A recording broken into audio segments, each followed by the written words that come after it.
Čus Magouni, já jsem Skýro a dneska vás vítám u dalšího, vlastně prvního gameplaye z Androidu, takže Star Wars Assault Team. Wow. Jo. Počkej, točí to. Dobře. Tak, continue. Tak. Takže teda je to hra ze Star Wars, jestli neznáte Star Wars, tak to se strašně těžko vysvětluje. Tak si ukážeme nějakou, jak vypadá jeden level, no jo. Takže máme normál. Tak. Setting of effects.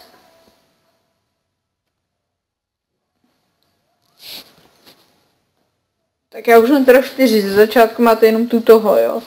Já už jsem to totiž chvíli hrál a až teďka jsem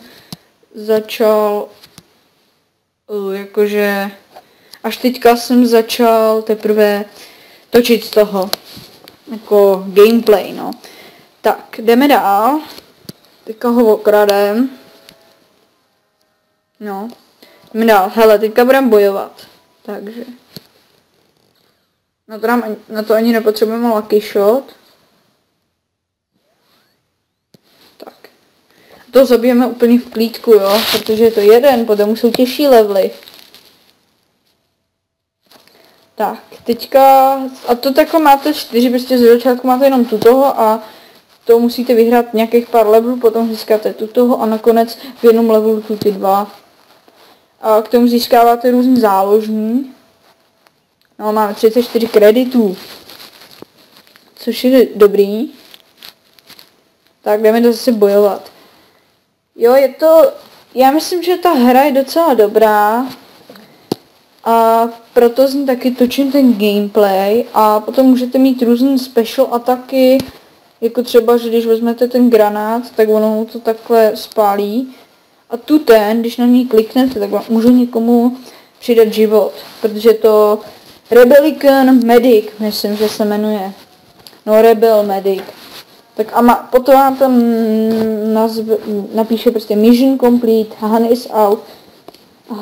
Now find Chewie's cell, on je to ten Chewbacca, nebo jak se jmenuje. Hele, you gained these rewards. Armor Training 1. Já myslím, že teda už je teda tuto všechno.